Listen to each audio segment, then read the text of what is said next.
November, I was lucky enough to go to Australia. Australia is a fascinating place with lots of weird things. Did you know that there's a purple-necked wallaby whose neck is actually purple? And kangaroos need very little water to survive and are capable of going for months without drinking at all? There are more interesting facts I will tell you later on in my speech. The reason I went to Australia was that my cousin Scott was getting married, and I was the flower girl. It was really fun. When we arrived in Australia, my cousin had lots of things planned for us to do, like going to the zoo, seeing kangaroos and koala bears. I learned that koala bears sleep for over 18 hours a day. Not to be rude to the koala bears, but they sure are lazy. At the aquarium, we seen sharks, platypuses, not to mention we saw Nemo swimming across the tank. The food in Australia takes some getting used to. Like on their hamburgers, instead of having pickles, they have 2 big slabs of beets. And most sandwiches come with avocado. But the thing I had a hopping good time trying was kangaroo. As I was saying earlier on in my speech, now I will tell you more interesting facts about Australia. From 1838 to 1902, it was illegal to swim at public beaches during the day. And the first secret ballot ever used was in Australia. They called the kangaroo voter. Australia's first policeman was a group of the most well-behaved prisoners. Now, would you trust them? I know I wouldn't. Long, long ago, Australia had many Aboriginal people. They are the native people of Australia. Now they are only 2% of Australia. The Aboriginal people hunt with boomerangs. Their most famous instrument is a didgeridoo. I learned how to play a didgeridoo, but if I was in a tribe, I would not be allowed, because only the men are supposed to play didgeridoos. This horn is a long tube made out of eucalyptus trees that have been hollowed out by termites. This instrument makes a loud humming noise.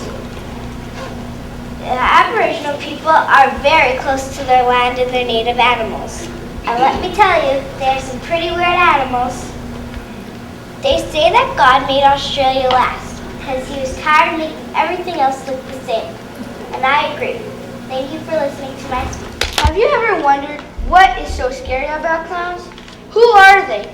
Are they freaky men dressed up in funny suits? Well, no. Ladies and gentlemen, honorable judges, today my speech is about the fear of clowns. Have you ever wondered what is so scary about clowns? Well, to you and me, they might not be scary at all, but some, they're horrifying. I know people in my class who are afraid of clowns, and I asked them, what is so scary about clowns? And they said their floppy shoes were scary. Others said their hair, and others said their laugh. But what I find creepy is their makeup. I mean, come on! How long does it take to put it on?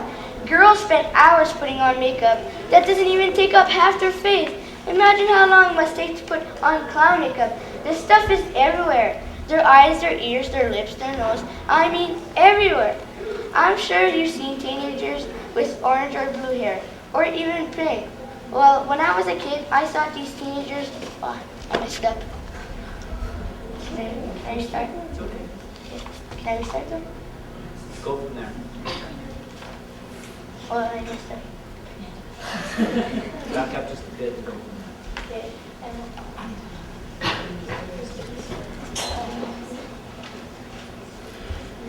And what is up with their hair? It looks like it's coming out of the ears. It's called a trimmer. Get one. And oh my gosh, what about their shoes? Not only is it a fashion no-no, but we have enough of our own McDonald red shoes. We don't need these freaks with giant red shoes too. I'm sure you've seen teenagers with orange or blue hair, or even pink. Well, when I was a kid, I thought these teenagers were turning into clowns, and that was because of their bad behavior.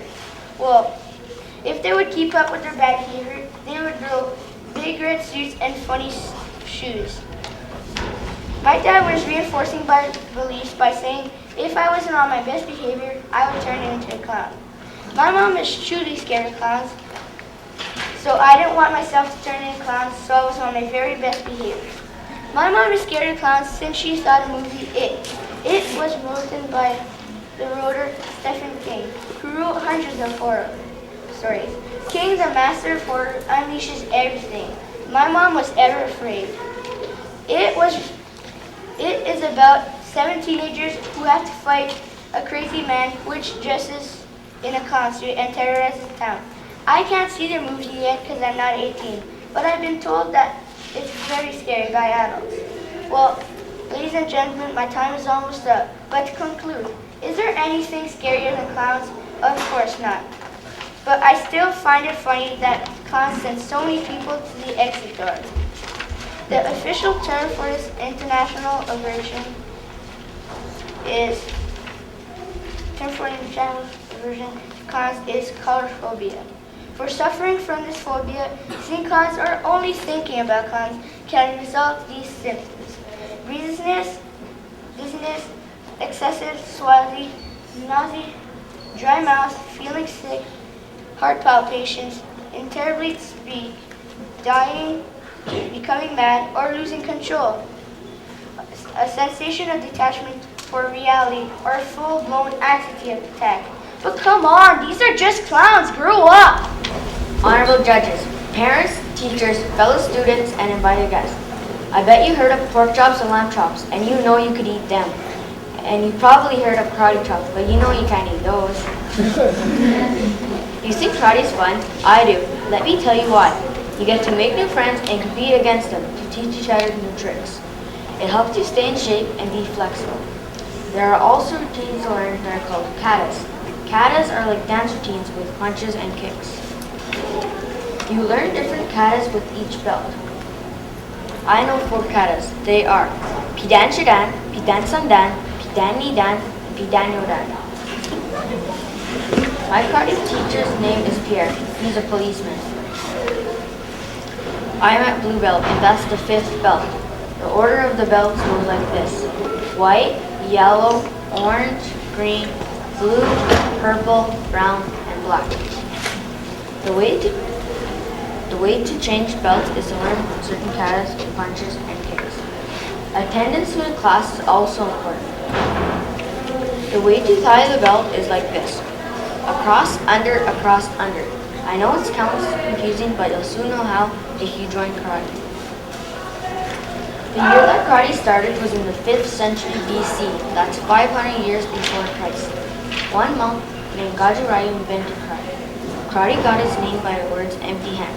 Empty means kara, hand means teeth. In Japan, there are 4 main styles of karate. They are Gajurayu, Shito-ryu, Shotokan, and Wado-ryu. The first demonstration of karate in Japan was in 1917. When I go in competitions, my hands are shaking because I'm so nervous. You need to do your best moves to win. There's all kinds of medals. I have 3 medals so far and I want to get more. In competitions, you can't be scared to hit your opponent hard because the harder you hit, the faster you go, so you can get more points. When we get hit in the face, we have to count it out. I have 3 more belts to get to black. Then I'm switching to judo. The judo belt goes like this: white, yellow, orange, green, blue, brown, black, and red. When I'm done judo, I'll quit, and when I grow up, I'll be a policeman. I can't wait. Did you make sure not to step on your cracks this morning on your way to school? Are you afraid of walking under a ladder? If the answer is yes, some might say that you are superstitious. Honorable judges, teachers, fellow students, and guests. Today I'm here to talk to you about superstitions. Do you believe they're absolutely 100% true or just plain old crazy? To my opinion, they're crazy and they never work. There are many types of superstitions, like wedding superstitions and good luck and bad luck superstitions. Some say if you marry on Wednesday, you'll be happy together.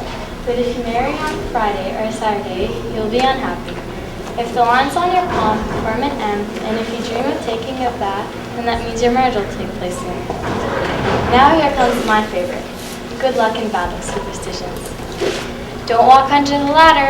Lift your feet upon the train track. Wow, I tell you, they never get old. Horseshoes, four-leaf clovers, wishbones, rabbit's feet. What? Well, let's back it up. Rabbit's feet? Can it get any crazier?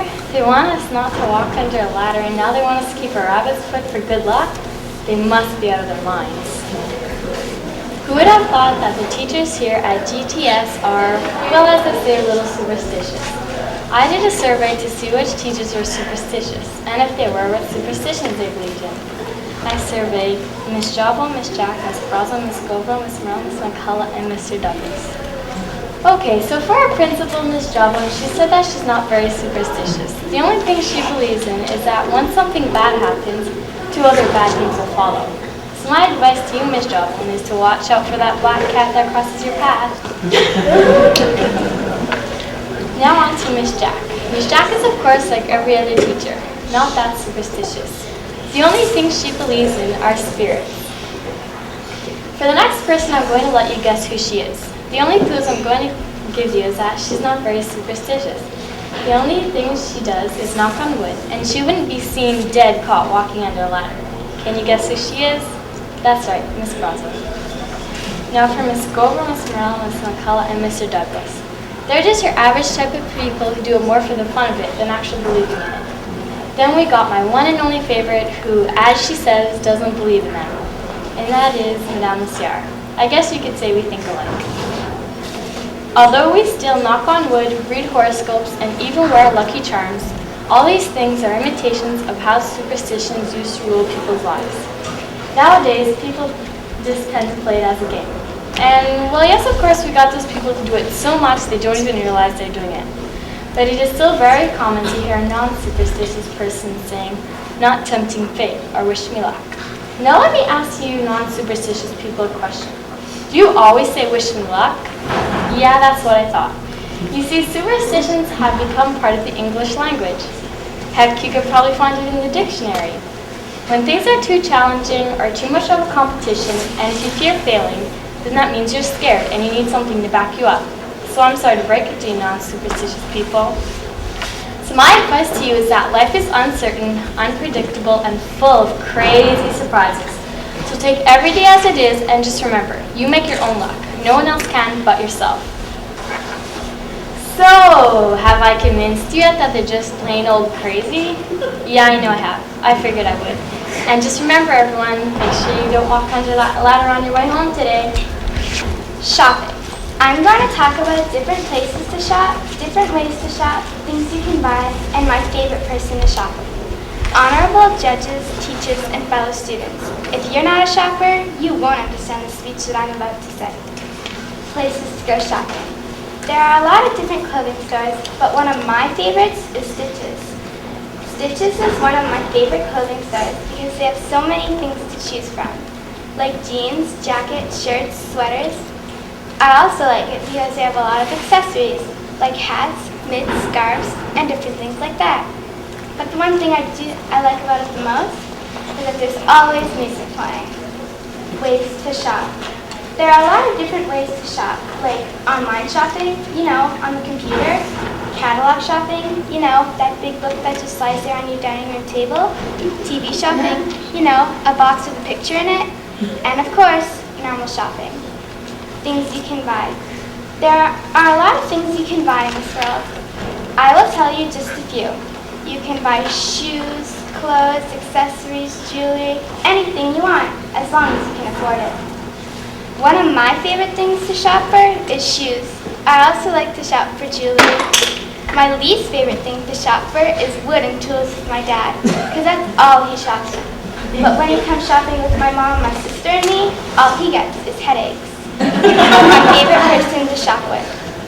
Kathy is my favorite person to shop with because she and I really, really like shoes. Kathy always told me that you can never have too many shoes, and this is true. You can never, ever have too many shoes.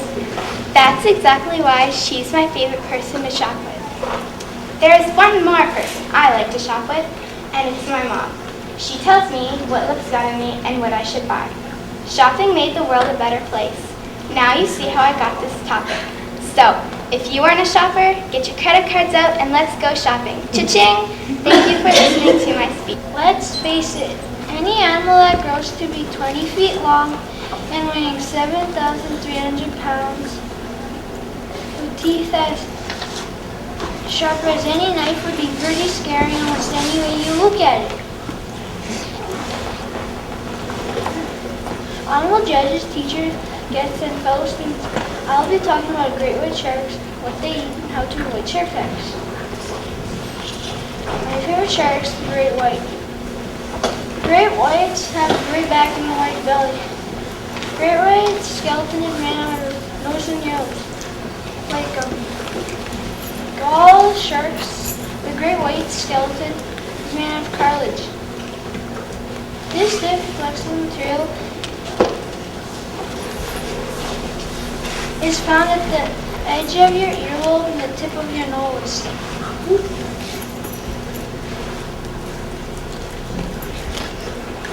Cartilage is not as hard as bone, but it is so solid. Great whites can live up to 20 years old and wait. Wow, that's old for a great shark. The great white has 5 rows of teeth and a total of 230 teeth.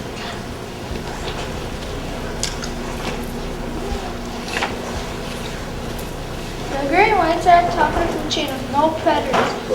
They eat fish, squid, dolphins, whales, seals, sea lions, and even other sharks.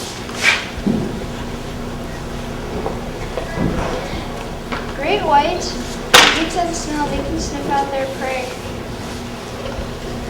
Every year, less than 100 people are attacked by sharks.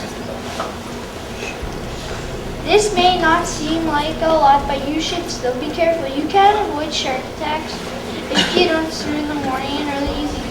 If you splash around, sharks will think you are a fish. So try not to look like a fish. The next time you go swimming in the ocean, be careful and remember what I have told you about how to avoid shark attacks.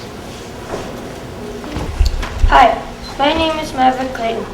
The topic I'll be presenting to you today is ancient Roman architecture, with my focus on the Colosseum, which was originally known as the Roman amphitheater. The Romans were such good carpenters that for over 2,000 years later, some of their buildings are still standing, and some are just in ruins. Although the Colosseum is in much ruins, it is one of the most famous Roman structures, known for its architectural beauty and its unique design, which is emulated in many of today's current structures. The Romans had a very unique architectural style that was portrayed in the design of the Colosseum. The Romans were well known for their broad arches and domes, which were supported by huge detailed pillars. The Colosseum was a large dome building that measures 84 meters high, 188 meters long, and 156 meters wide. And the floor area was 86 meters by 54 meters. It was covered with sand on top of the wooden structure. The Colosseum had an elliptical shape that kept the players from retreating to a corner. The Colosseum was designed to seat 50,000 people. The seating arrangements were divided into different sections. The first section was for the Roman Senate, and also on this level was the Emperor's private box, which was cushioned and lined in marble. Just above this section was the section for the Roman aristocrats who were not in the Senate. And the third level, which was divided into 3 sections, was for the wealthy and poor citizens. And the third wooden section, located at the very top of the building, was for the lower class women. The entire base of the Colosseum covers an equivalent to 6 acres. It has 80 entrances at the bottom level. The materials the Romans used to make these amazing buildings were brick, limestone, marble, and polyzena, which is a fine volcanic sand. The Romans powdered the limestone and mixed it with sand to make mortar for bricks. They also mixed it with sand and gravel to make red concrete, which was used in the structures. Some of the bridges made from polyzena are still in use today. Still, people are not sure of all the kinds of tools they used. The ventilation for these buildings was a cooling system, which is a canvas-covered net-like structure that covers 2/3 of the roof. The net had a hole in the middle that sloped down towards the center to catch the wind and make a breeze. It took around 18 years to complete the Colosseum. The construction of the Colosseum began under the rule of the Emperor Vespasian in AD 72 and was completed by his son Titus in the 80s AD. The Colosseum was constructed for the purpose of entertainment. The Romans had the right to watch any of the games in the Colosseum.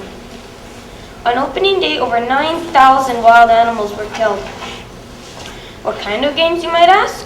Well, the Colosseum hosted large spectacular games that included fights between animals, executions, prisoners killed by animals, naval battles, and gladiator combat. It has been estimated that several 100,000 people died in the Colosseum games.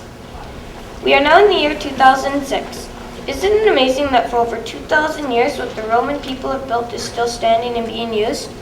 Do you think that 2,000 years from now, the buildings that man has made today will still be standing? Honorable judges, parents, teachers, students, and invited guests. Today I will be talking about the alligator. The alligator is an amazing reptile that has survived almost unchanged since prehistoric time. The American alligator is just one of the largest alligators of them all. They are modern dinosaurs. Their history dates back to the dinosaurs. They are found in US, China, and in Africa. They live mostly in fresh water, or they can be found in salt water, but not for long periods of time. They live in swamps, lakes, marshes, and canals. They feed at night. Small alligators eat bugs, frogs, fish, and any small prey that falls in the water. Alligators swallow their food whole. Large alligators eat buffalo, deer, fish, and even people. Anything that swims around an alligator will get killed or badly injured. Sometimes people get baby alligators for pets. Then they would get tired of them and flush them down the toilet. Now people find alligators in sewers. The female alligators lay their eggs on the river's bank. Well, you all know she digs a hole first. And did you know that when the egg is incubating, the temperature determines whether it's a boy, the hatchling is a boy or a girl?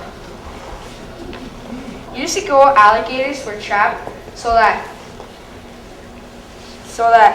people could wear shoes or carry purses made from alligator hide. This no longer happens.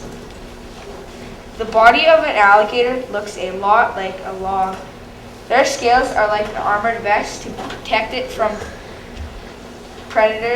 other predators. I bet you their scales also remind you of dinosaurs.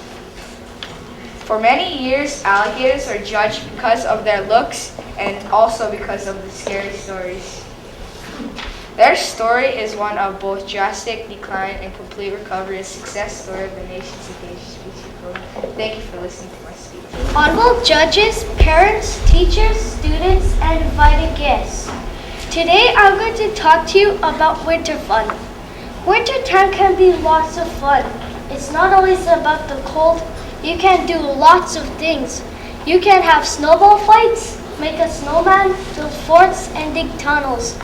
You can go sliding and skating, but my favorite part is jumping off the roof. At my grandpa's house, we like to jump off his roof.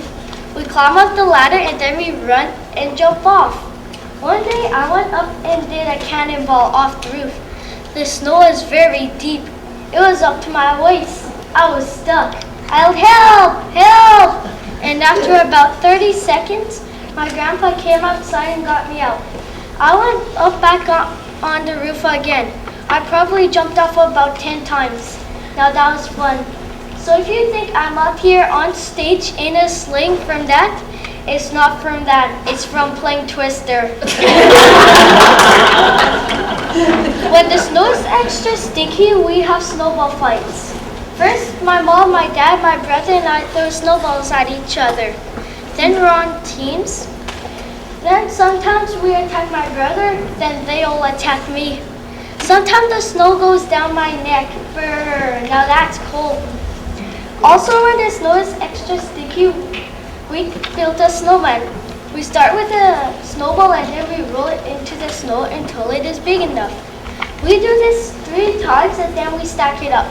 We put our face on it and my dad's hat on it. We laugh so much because it looks so funny.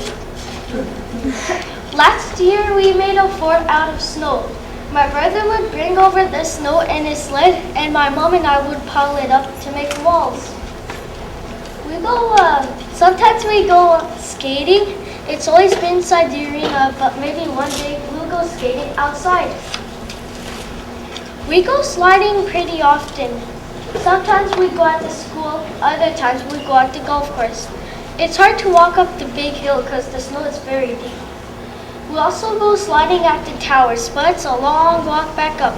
On Christmas Day, we went sliding in a zigzag trail, and my mom and I hit a tree. I thought my leg was broken. My mom can't drive very good. The only not so fun part of the winter is the shoveling. Man, is that sweaty work. So if you don't mind the cold noses and cheeks, winter time can be lots of fun. So enjoy. I know I do. What's big, mean, tries to make you their friends, then picks on you? Honorable judges, parents, teachers, students, and invited guests. My answer is bullies.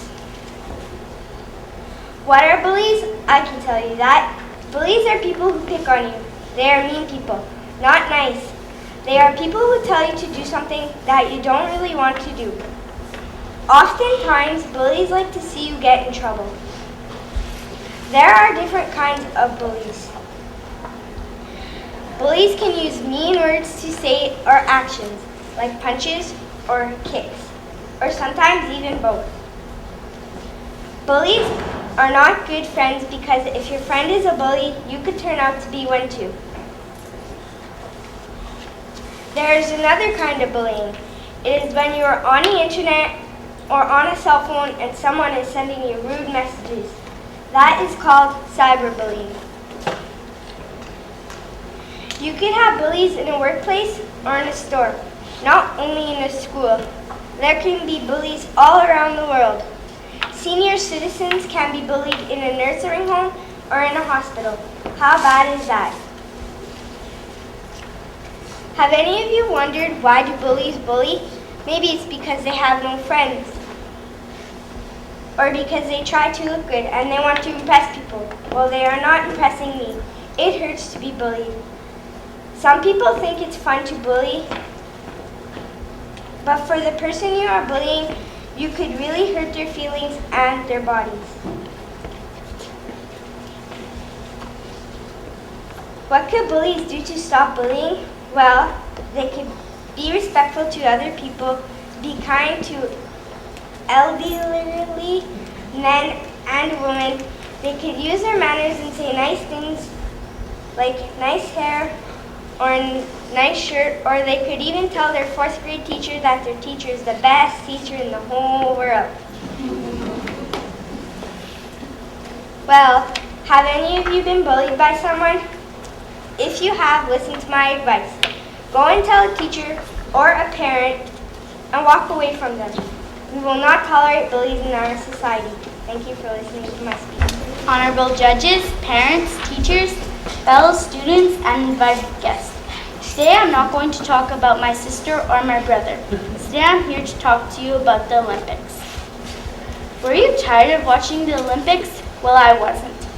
I discovered that the Olympic rings represent the 5 major regions of the world: African, the Americas, Asia, Europe, and Oceania.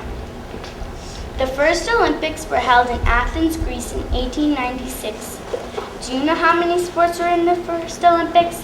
There was only one sport: naked running. Can you imagine them running naked?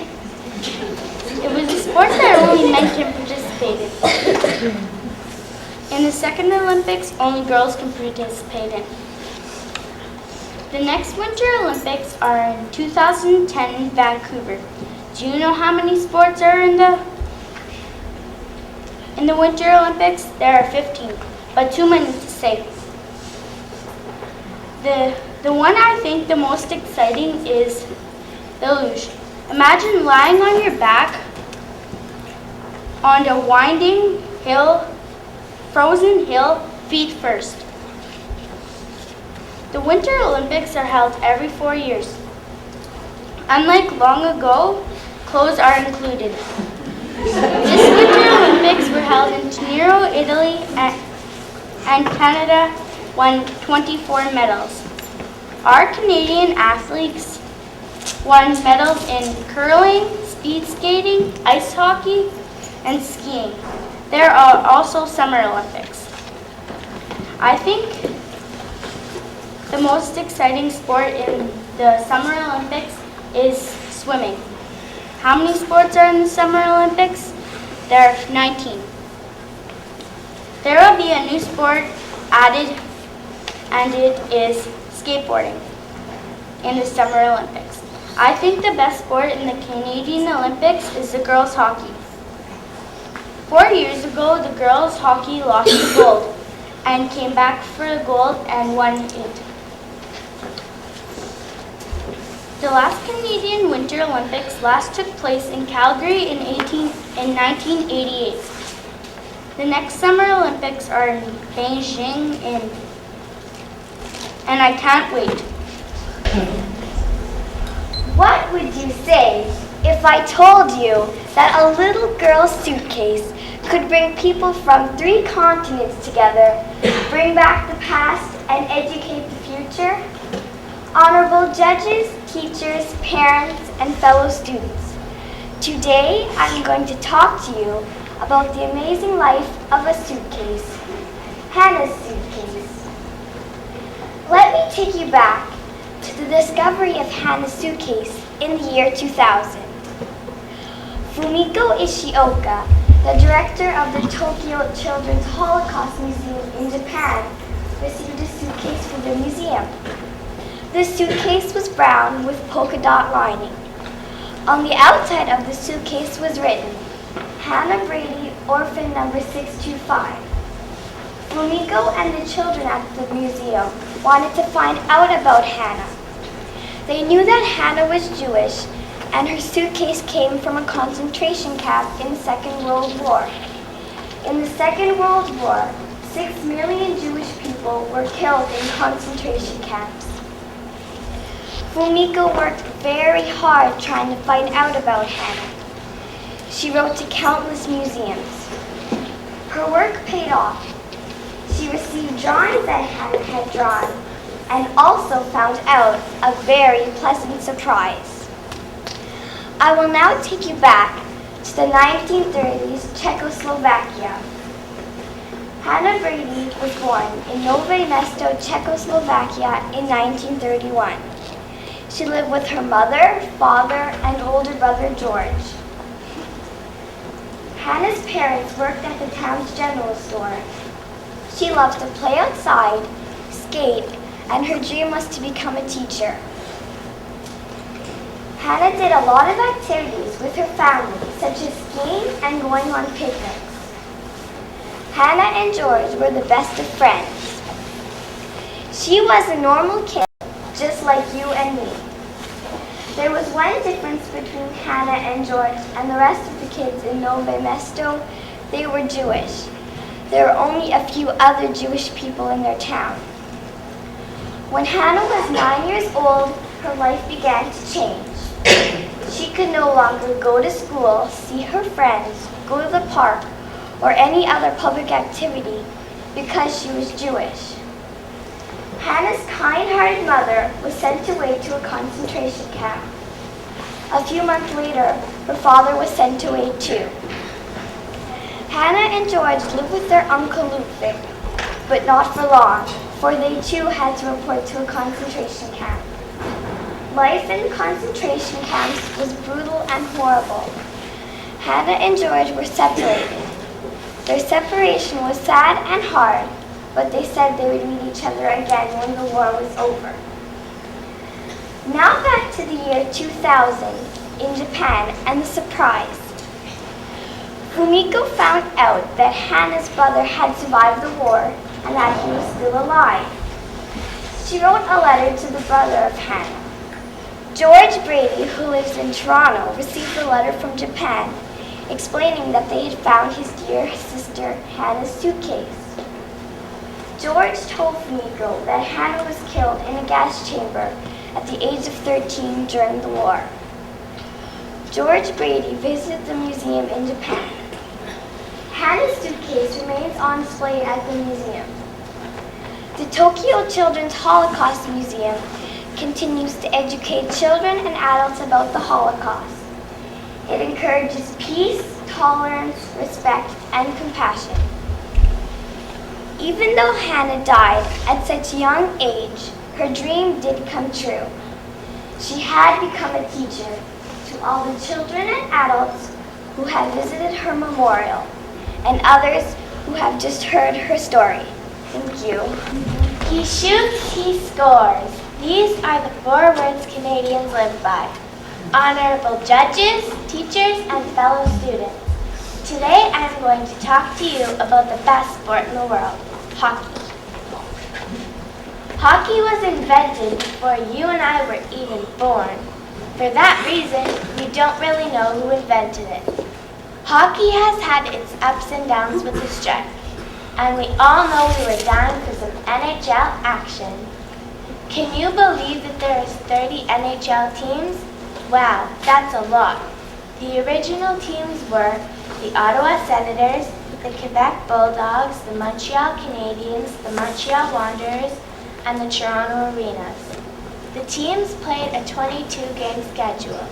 The league's first game was held December 19, 1917. Can you imagine? They went from 5 teams to 30? In this 2005-2006 hockey season, here are the Canadian hockey teams. The Calgary Flames, the Edmonton Oilers, the Montreal Canadiens, the Toronto Maple Leafs, the Vancouver Canucks, and one of the best teams, the Ottawa Senators. Heroes of the NHL. We all know Wayne Gretzky as the great one, and I know him as one of my heroes. With all the cups and goals he's gotten, with millions of young hockey players, he's their hero too. And who was Wayne's idol growing up? Yes, you got it, Gordie Howe.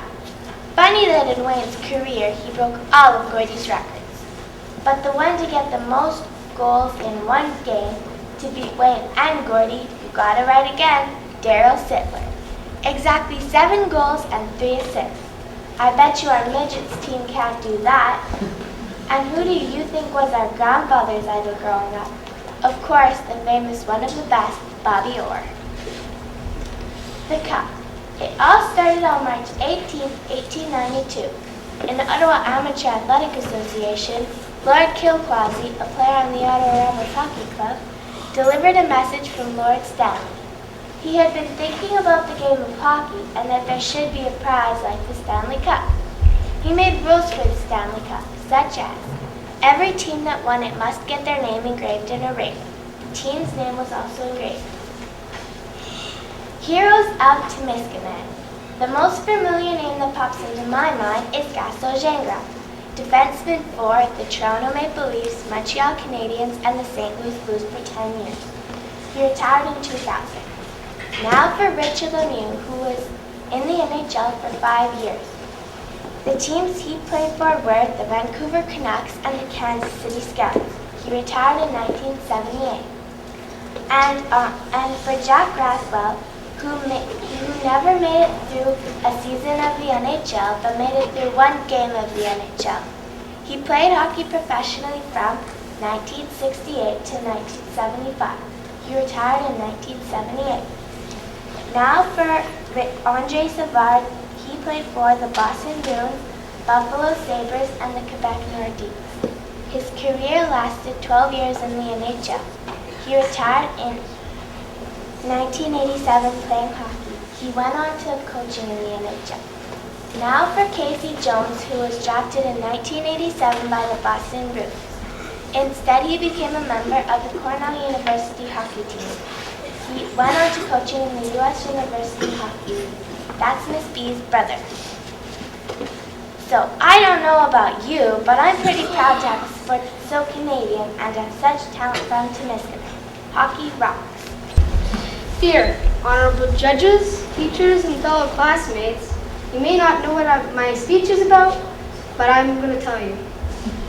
Some fears are healthy, some can tear your life apart, and some are rational, some are irrational. Some fears have fancy names like arachnophobia, which is the fear of spiders, and glossophobia is the fear of speaking, and pantophobia is, now this might scare you. While we're at this point, does anyone know what pantophobia is? It's the fear of everything. I know it's crazy, I know, but it happens. Some kinds of glossophobia, which is the fear of speaking, can also be the fear of public speaking. Did you know that a phobia can make one's life miserable and maybe have an accidental death?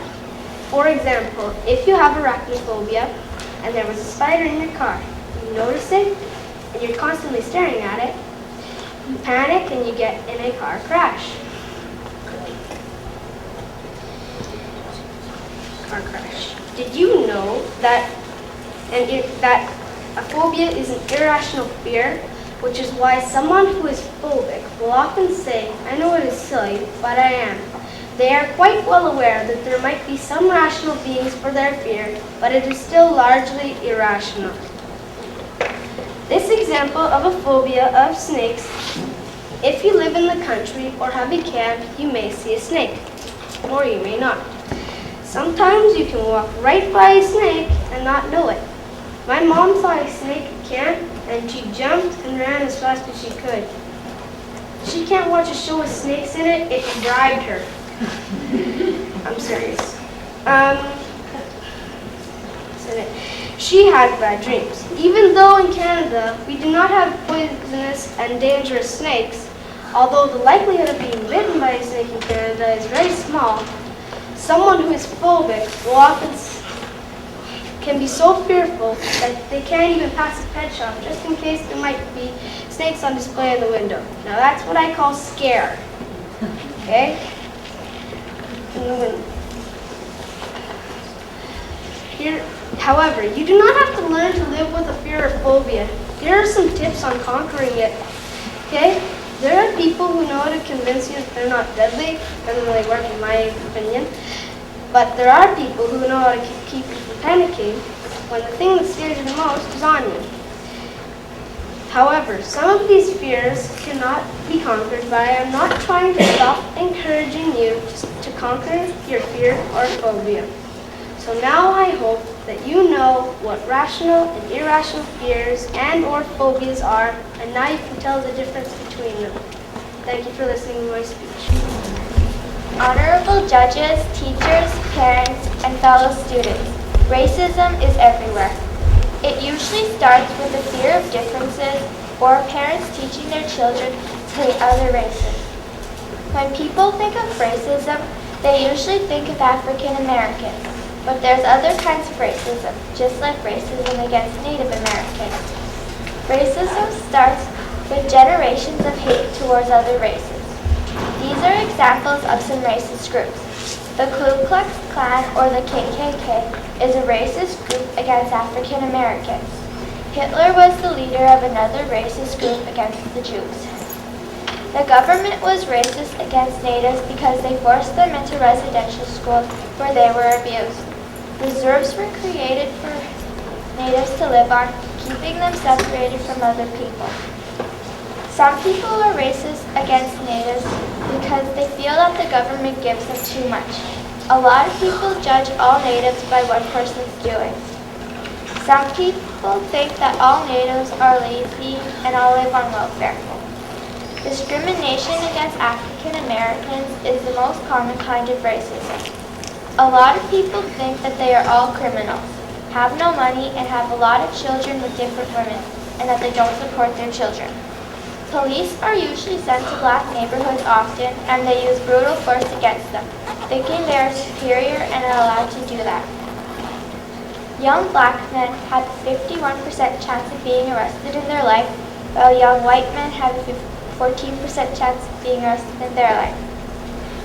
In 1948, the adoption of the Law of Human Rights made some important advances in the fight against racism. Martin Luther King Jr. fought for his black rights, had a big protest, and made a lot of changes. Some people didn't agree with him, so they shot him for his beliefs of African Americans.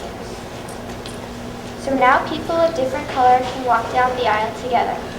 My parents teach me to treat people how I would want to be treated and to accept them for who they are. The dream of a world free of racism is only half fulfilled. Thank you for listening to my speech. So starting with our bronze medalist, our third place, we have a tie. 2 boys, Maverick and Drake.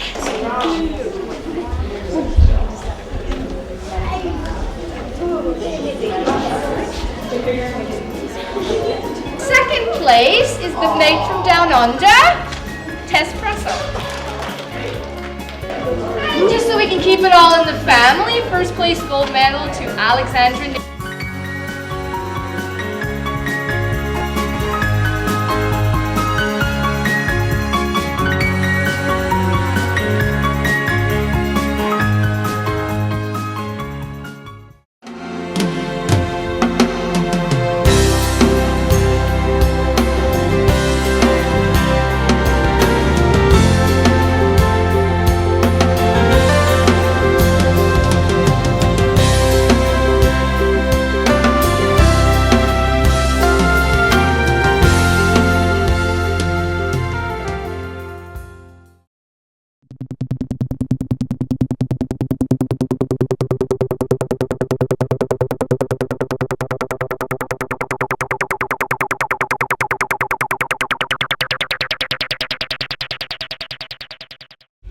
What is yellow and has spots and runs really fast? Yes, it is a cheetah. Honorable judges, parents, teachers, fellow students, and invited guests. Cheetahs live in Africa. Male cheetahs stay in groups. Cheetahs have thin fur. Cheetahs are also a fast hunter. Females stay alone or with cubs. Cheetahs eat small antelope. Cheetahs like to eat a lot. They drink water when they can find it. Cheetahs are solitary creatures. Females raise their cubs for about a year. Cheetahs are cute, and cheetahs like hunting. Cheetah is scary. The cheetah is my favorite animal. The cheetah is brown and has yellow spots. Please do not go out there where they live because they can be dangerous. Thank you for listening to my speech about cheetahs. Honorable judges, principal, teachers, and students. Hello, my name is Rebecca Stewart Garlane. My story is called My Smart Cat. Once upon a time, we came back from North Bay. Sven and I found a cute little black and white cat. It was raining that day and she was all wet, but that didn't stop me from caring her. She was so sweet to me. She let me carry her all over the place. Then I asked my mom, "Can we keep her, please?" My mom said no, because the owners would be sad if we took the cat away. Mr. White said the owners left her when they moved out. She had nobody to care or feed for her for 2 months. She was very skinny too. Then my mom said we could bring her home to be our cat. I call her the smart cat because she tricked us. She was so sweet to me when I carried her all around in town, but when I bring her home, she always bites and scratches me when I carry her too long. But that doesn't stop me from loving her, and I'm happy that she is my cat. Thank you for listening to my story. But first, I will tell you things about mice. Did you know that mice are mammals and belong to the rodent family? They have large teeth and always have to gnaw on things like this. There are many types of mice around the world. A lot of people have mice as pets. It's because they're small and cheap to buy. Pet mice live longer than mice in the wild. They live up to 3 to 5 years. Did you know they only need a little while to survive? Now I will tell you my story.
Burbage, and my story is called My Trip to the Atlantic Ocean.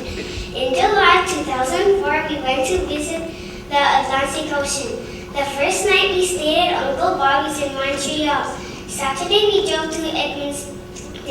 Sunday we arrived in Sussex at my Aunt Vivian and Uncle Dale's. We saw a hot air balloon land in front of my aunt's house. We went to Elma where we saw a lobster boat come in. One little crab was on the dock and a fisherman stepped on him and he went crack. We walked on the ocean floor at Hotel Rocks because the tide was low. We went whale watching in St. Andrews. We saw dolphins and seals. At the aquarium, Dale picked up scallop, starfish, and a sea cucumber. There was a baby seal swimming with his parents. We stopped at St. John's to see the reversing falls, but the tide was too high. We drove to Sharia, walked in the ocean and picked up shells. Bobby even tried to pull a crab from his shell, but he didn't want to leave his home. We crossed the Confederation Bridge to PEI.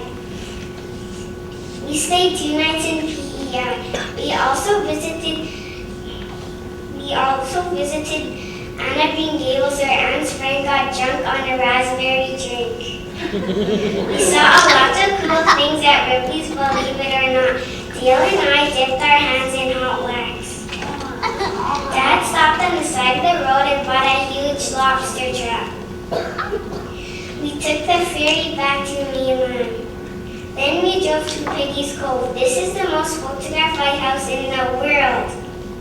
We also visited the memorial for the Swiss air crash.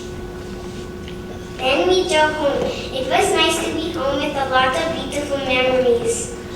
Honorable judges, parents, teachers, fellow students, and invited guests. Hello, my name is Coralie Menes, and I'm going to talk to you about a book called The Fire Station. The book is about Michael and Sheila who decide to drive a fire truck. They were only allowed to look at ladder hoses and big bubble boots. When they were done, they decided to go inside a fire truck without nobody knowing. While they were inside the fire truck, the fire alarm went off. Sheila and Michael came to an enormous fire. The smoke colored them purple, green, and yellow. The fire chief found them in the truck. He drove them home. When they went home, their parents did not even know them. Michael lived in the bathtub for 3 days, and Sheila lived in the bathtub for 5 days. Sheila and Michael, when they played together, Michael told Sheila, if you ever move me on a fire truck again, I will ask the police to put you in jail. Great idea. Let's go into a police station. Thank you for listening to my story. Honorable judges, principal, teachers, and students. Hello, my name is Savannah, and my story is called Love Is. Love is patient, love is kind. Love does not demand some way. Love keeps no record wrong. Love never gives up. There are 3 things that last forever: faith, hope, and love. And the greatest of these is love. The Bible replaces the word love with charity. And I'd like to tell you a story of my dog Charity, who had all these qualities. Love is patient. Charity used to wait for hours for us when we were shopping in North Bay.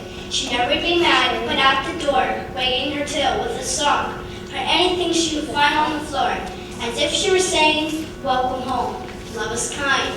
Charity was even kind to cats. When she discovered that they were afraid of her, she would lie down, wag her tail, wait till they came to her. She never barked, growled, or chased them. Love does not demand some way.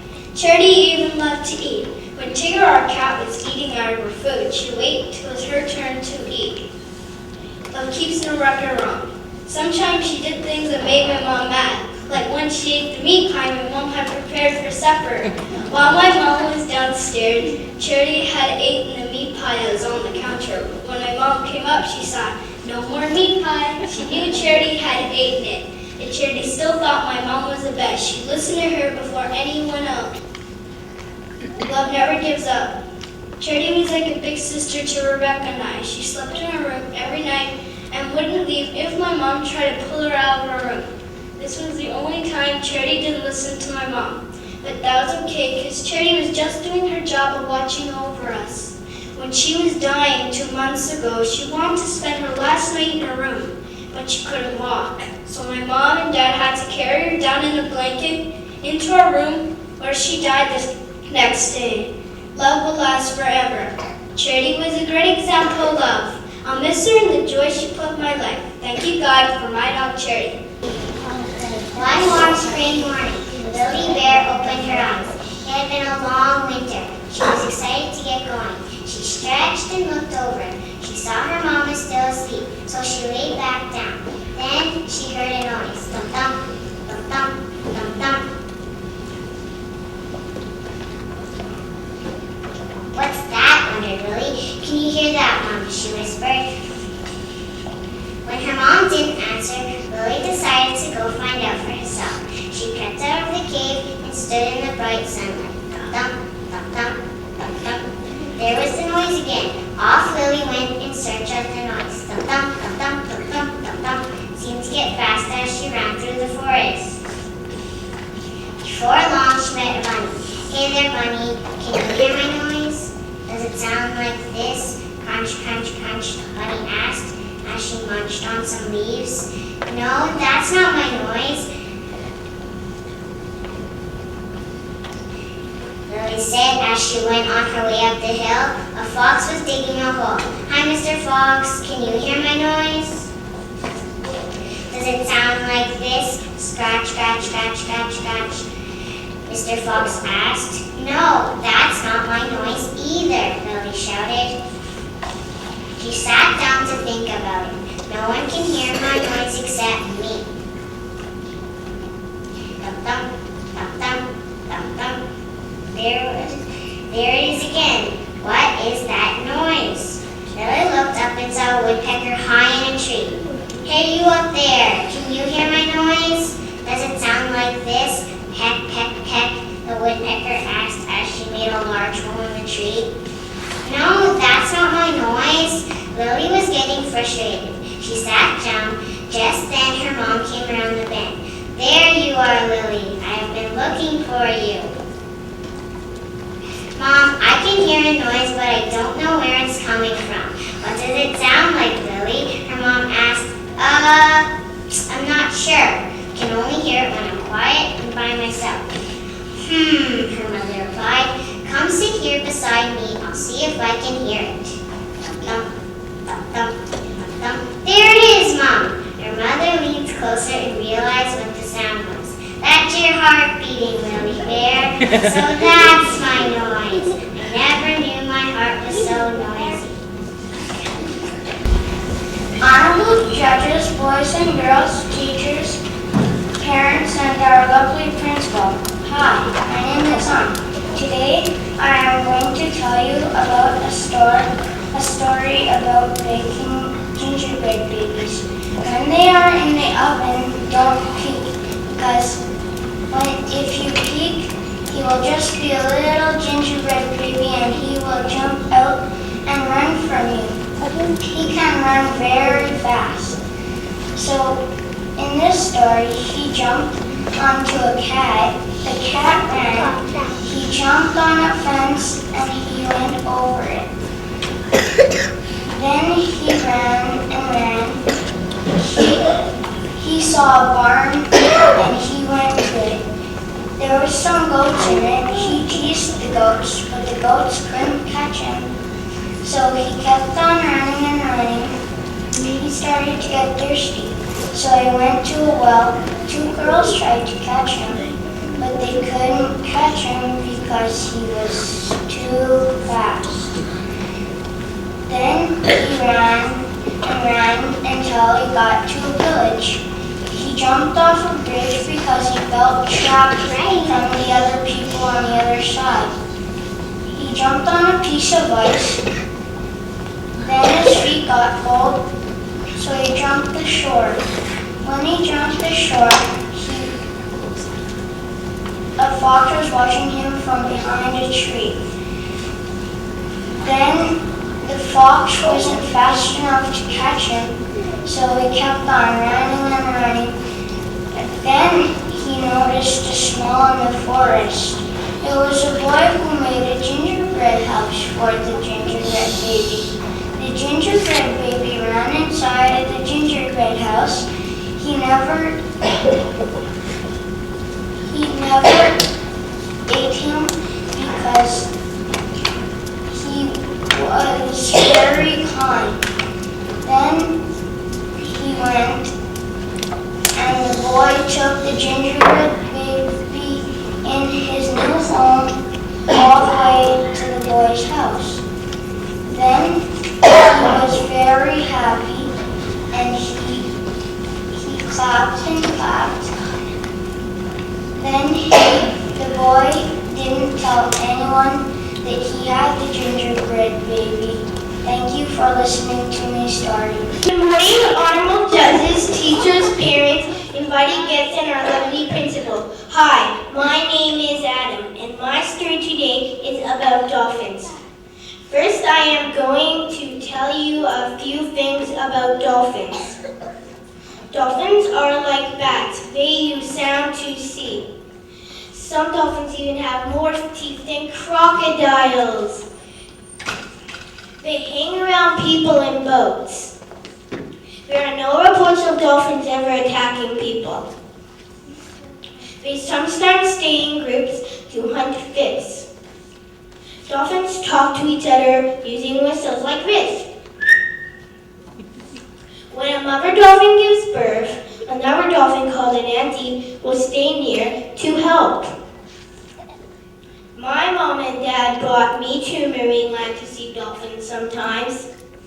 Here is my story. It is a story about dolphins protecting people. One day, a man and his children were swimming in the ocean. They were having so much fun. Suddenly, a group of dolphins surrounded them, but Dad didn't know what was going on. Then started slapping their tail from the water. But Dad was worried, but then he saw a huge shark. He was worried for his life and his children's life, but he understood if the dolphins were protecting him from the shark. That man was very happy when he got back to shore. This story tells us that dolphins won't hurt you, but they can protect you, and they are real heroes. I think dolphins are really cool. I hope you enjoyed my story. Thank you.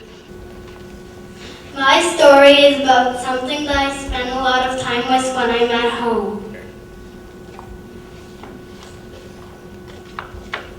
My dog, Lightning. I love him a lot. He is very special to me. He is almost 3 years old. His birthday is April 19th. This year we will get him some more toys and a big bone to chew. He is a long-haired terrier. He is beige and white with a very fluffy tail and a lightning bolt on his head. We call him Lightning because he's super fast, like a streak of lightning going across the sky, except he runs everywhere.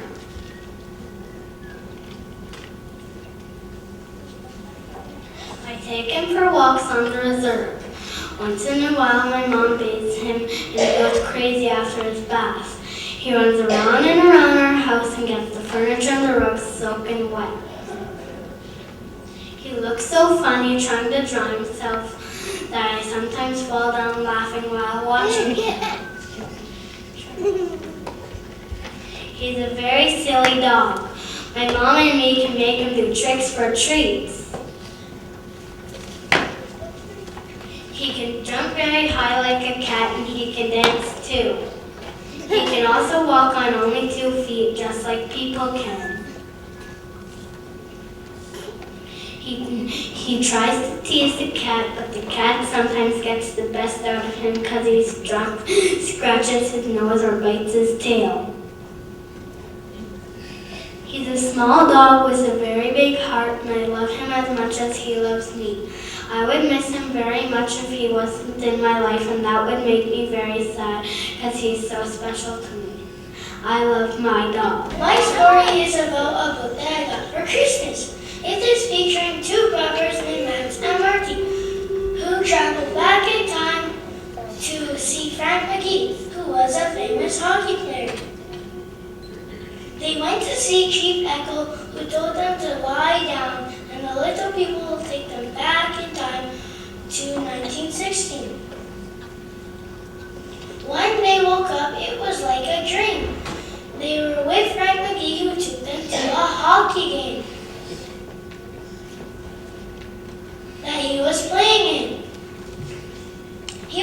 team, the Montreal Maroons.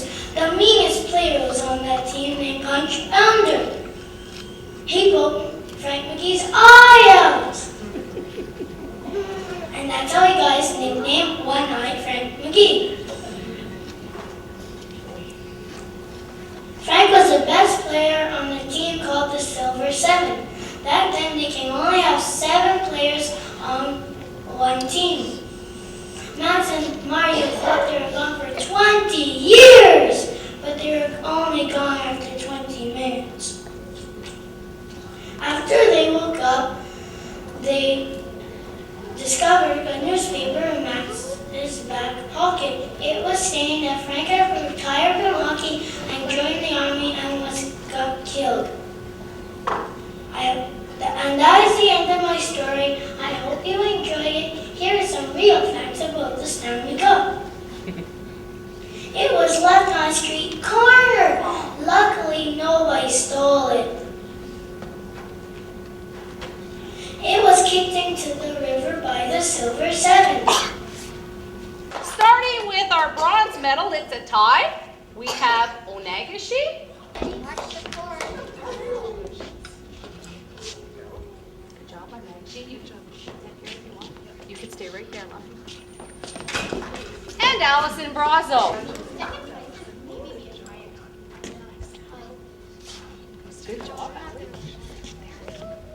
And our silver medalist goes to Savannah. Allie.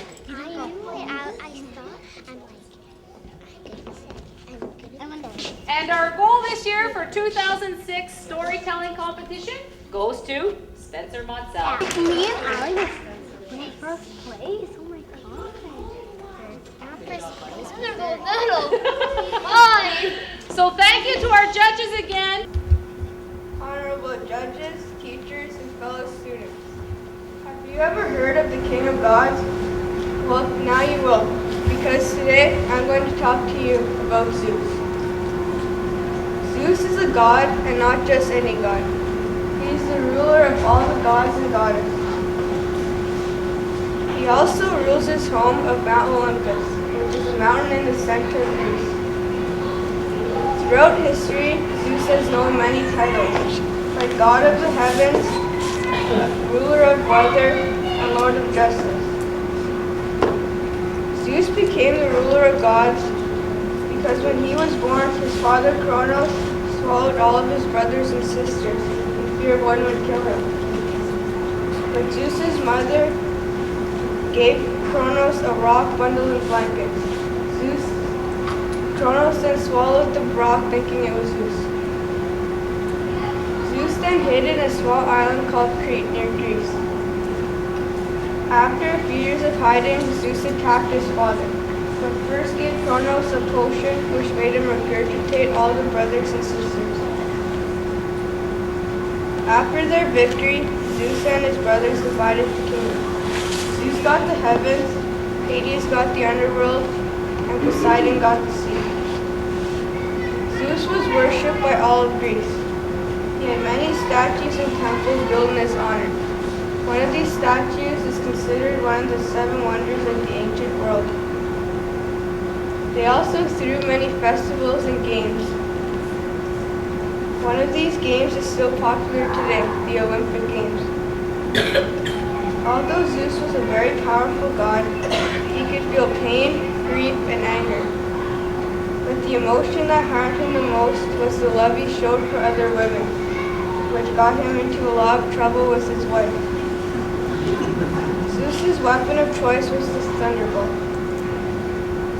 and he used it to defeat his enemies or punish them for lying or breaking an oath, which he did not tolerate.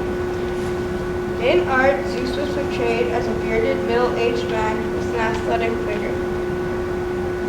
Artists always tried to reproduce the power of Zeus in their work by giving him a thunderbolt in his hand. There are many stories of Zeus still told today, and hopefully my speech will help them carry on for many years to come. Thank you. Have you ever heard about the TV show called Dog Bounty Hunter? Well, today I'm here to tell you what it is all about. Judges, parents, teachers, and fellow students.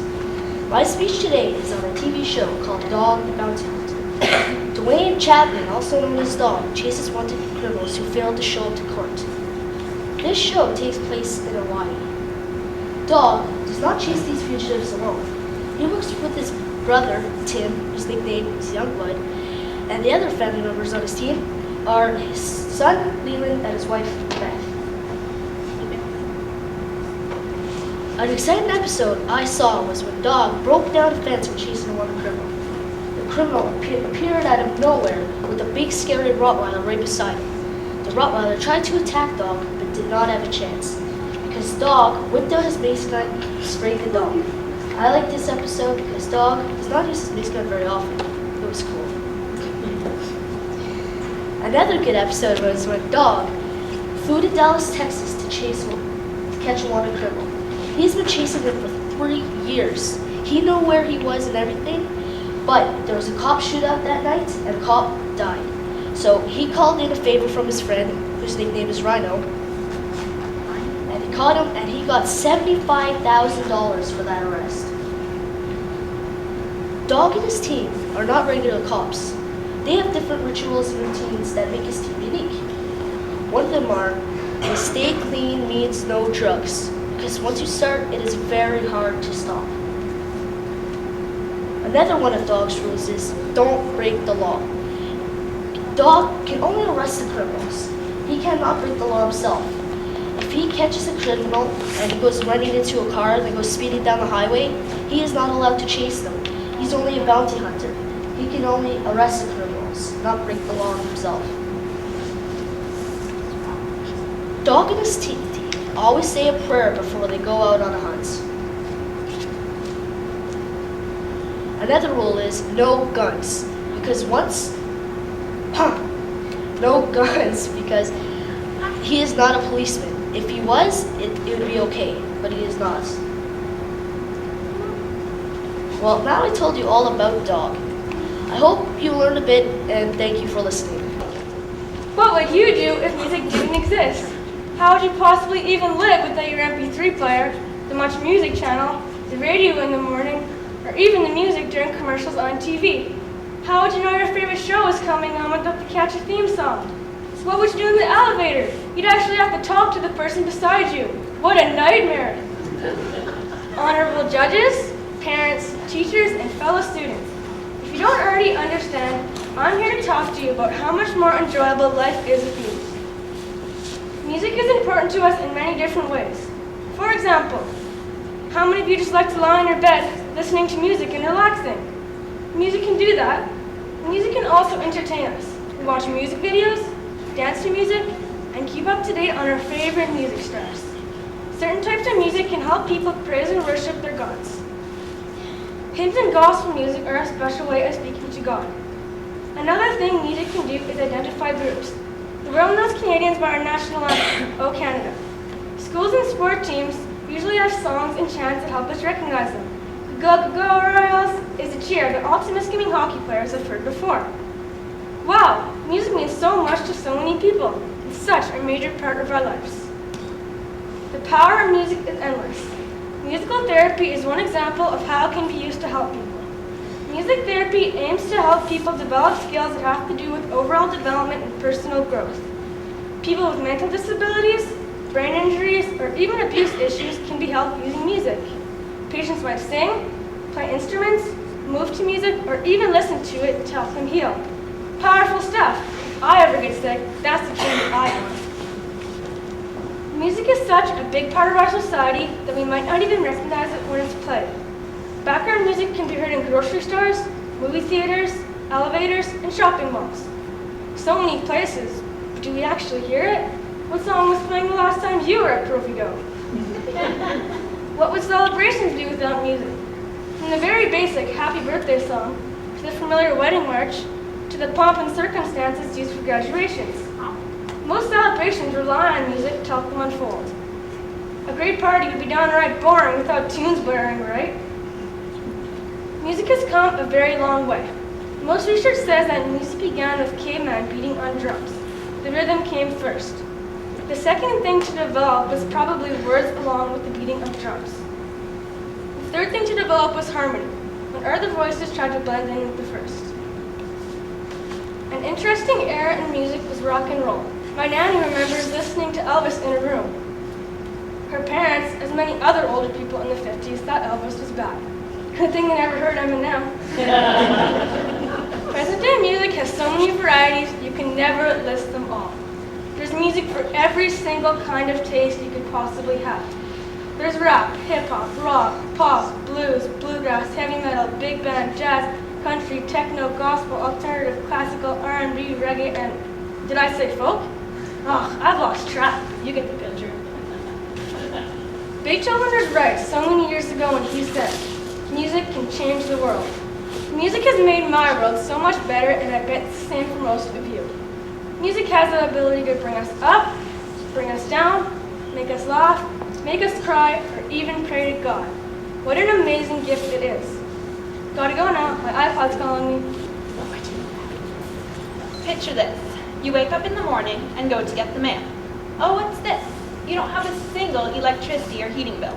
How can this be? It's not because they forgot to send them to you. It's all thanks to the sun, the wind, and the earth's internal heat. Judges, teachers, and fellow students, today I would like to inform you about a cleaner and more efficient way of living. This way of living uses the earth's natural resources to convert into energy. One resource is solar power. Solar power uses the heat from the sun and converts it into electricity through solar panels. This energy is then stored in batteries until it is needed. Solar power is completely practical. It can supply all power needed for a cottage or a large factory. Another alternate energy is wind. Wind energy is the fastest growing alternative energy in the world. Already, all across Canada, homes and businesses can be found using wind energy to power them. There are wind farms spread out around the world. These wind farms supply power to whole communities. However, you do not need to live near a wind farm to use this energy. Individuals can buy their own windmill and install it to their home for power. Again, like solar energy, this energy is then stored in batteries until it is needed. By using both solar and wind energy, you can double your power and have a backup system. Then there is geothermal energy. Geothermal is very powerful, but what exactly is it? Well, geothermal energy takes the heat from the earth to heat your home. But how does it work? The interior of the earth is hot. Water is pumped down into the earth and heated, and then brought back up to heat your home. Geothermal is reliable because unlike solar and wind energy, it is available regardless of the changing weather. Two reasons why solar, wind, and geothermal are not the popular source of energy is because of cost and uncertainty in the product. Solar and wind costs can vary, depending on the amount of energy you want and/or need. For example, if you just wanted lighting, then your cost would run between $1,000 and $2,000. If you wanted to add electrical appliances and power tools, then your cost would increase. If you wanted to use these energies to power a factory, then your initial cost would be quite high. Geothermal is the best energy to buy into. However, it is also the most expensive. If you had it installed professionally, your total cost would come up to $40,000. If you install it yourself, then your total cost would be $25,000. The upside is that, even though these alternative energies are not cheap to buy into, you will actually end up saving money in the long run. Think about it. You'll be self-sufficient and never have to pay for electricity or heating again. Another good thing that these energies offer is clean air. No pollution results from the making or the use of these energies. They reduce our contribution to global climate change, and unlike fossil fuels, they will be around forever. The great thing about these energies that most people don't realize is that they really work. Countries all over the world are beginning to realize their benefits. Some 200,000 buildings in Japan and thousands in the United States are using solar technology to heat rooms and water supplies. Geothermal heating is now used worldwide. In fact, everywhere you look, these energies are beginning to make their mark.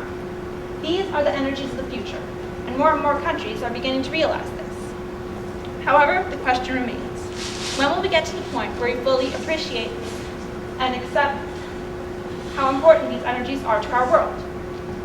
More people need to be told about them. Our government needs to get more involved so that these energies are affordable to all. We have to make sure that the upcoming generations know how important solar, wind, and geothermal are to our world. Today we know more about these alternative energies, and by continually educating ourselves and others about them, we will hopefully make better choices in the future. It is up to us to make that difference. Now that you know a bit more about these alternative energies and their benefits, perhaps your future energy choice will be one that is environmentally friendly. These energies will always be here: the sun, the wind, and the earth's internal heat. All you have to do is remember that they are here for you to take advantage of, so that when you wake up in the morning and go to get the mail, you won't find a single electricity bill or heating bill, and it will all be thanks to these alternative energies. Thank you. If two people really love each other, they should be able to get married, right? But what if there were two people of the same sex? Honorable judges, teachers, and students. Today we'll be talking to you about same-sex marriage. It is estimated that more than 60% of people under 35 do not believe in same-sex, do believe in same-sex marriage, while almost an equal amount of people over 35 do not. The newer generations probably accept gay marriages more because they're more exposed than the previous ones. As most of you know, same-sex marriage is legal in Canada. We were the 4th country to have it legalized. The name given to the issue is Bill C-38. Before Bill C-38 was passed, it had to go through the House of Commons and then the Senate. After the bill was received by royal assent, same-sex marriage became the law. Lots of advocacy groups think of Canada as a progressive country for doing this, while many religious groups are angry and upset. They are mad because most religions do not accept gay people. I think that this is wrong and that it would be the same to discriminate against someone for their age, race, gender, or religion. Canada's new governing party, the Conservatives, do not believe in same-sex marriage. Stephen Harper said that he did not think that it was a human right. They believe in a traditional marriage, so their decision is to have a free vote on the definition of traditional marriage. Does it have to be between a man and a woman? If same-sex marriage doesn't win in the upcoming vote, then the word marriage will go back to being one between a man and a woman. There are many celebrities who have openly admitted to being gay and got married. Elton John was one. He was married in Windsor Home. He held a big celebration. Some of you may have seen it on the news. Rosie O'Donnell was another. She was married in San Francisco in an illegal ceremony. It was illegal because same-sex marriage is not legalized yet in the United States. She said that she was inspired to be here by all of the nasty, vile, and vicious nasty comments that the president made. She was talking about President Bush. In Canada, only certain churches will marry gay couples. One church, for example, that will not marry gay couples is the Catholic Church. 36% of the secondary 2 students think that churches should be forced to marry gay couples. 1 week after legalizing same-sex marriage, the first same-sex marriage divorce was filed. It was on the news and in the newspapers. But what's the big deal? People get divorced every day. But this shows that relationships don't work out for people of the same sex, just as it doesn't between men and women. I hope that you have learned something from my speech, and that if you are able to vote, that I could help to make a decision. Thank you. Do you think, at your age, right now, you would be able to make a decision that could potentially change the fate of the country forever? Honorable judges, teachers, and fellow students, I am going to talk to you about voting and democracy. As I'm sure you know, democracy is a system where the people in a society control the government, and the government serves them in their best interest, rather than ruling over them. In a democracy, the people use elections to choose their government. If democratic elections are to work, citizens must accept the results, even if they do not personally agree with them. I feel I should give you a bit of history before I go on. So, let's start at the very beginning in Athens, Greece, the birthplace of democracy. Although there may have been earlier forms of democracy that originated in prehistoric tribes, Athens was the first democracy in written record. In 5th century BC Athens, only male citizens of Athenian descent could participate in the democratic process, or in other words, vote. The word democracy actually comes from Greek words meaning common people rule. Democracy eventually spread to much of the world today, but not to all of it. There are still countries that use systems such as communism and dictatorship. In a dictatorship, the government, which consists of a single leader or party, exercises absolute control over all citizens in every aspect of their lives. In the communist system, the one existing political party plans and controls the economy, claiming to make progress towards a society in which all goods are equally shared by the people. Neither of these systems is democratic. In some other countries, such as Haiti, you could be risking your life by just trying to vote. Canadian soldiers are currently in Afghanistan, helping to support a democratically elected government against those who oppose it. Canada's democratic history goes back to 1792. At that time, only a select portion of the male population was voted. In 1867, the year Canada became a country, only 11% of the population could vote. One's eligibility to vote depended on ethnicity, wealth, occupation, and of course gender, which ultimately meant that Native citizens, the poor, immigrants, and all women could not vote. In 1918, women were finally granted the right to vote in Canadian federal elections. The Native citizens were only granted the right to vote, a shocking 42 years later in 1960. Fortunately, today's democratic system is no longer race, gender, or religion-based. In Canada today, all citizens of 18 years or older on election day can vote. Do you think the voting age should be lower? Only 64.9% of the eligible population actually voted in the last federal election. Even if the voting age was lower, would people actually come out to vote, or would they just take democracy for granted? Would you be able to make that kind of decision? How much do you know about politics? Quite possibly by the next federal election, some of the students here may be able to vote. The participation of the population is critical when it comes to the democratic process. So remember, when the next election comes around, the fate of the country is at stake here, so get out there and vote. Our third place contestant this year was Megan Hunter-Gauthier. Our second place contestant this year was Ingrid Newman. And before we announce the winner, we just want to say that all the speeches were very well done, and we particularly liked learning about Dog the Bounty Hunter. Very interesting. But our winner this year was Aaron Brasler.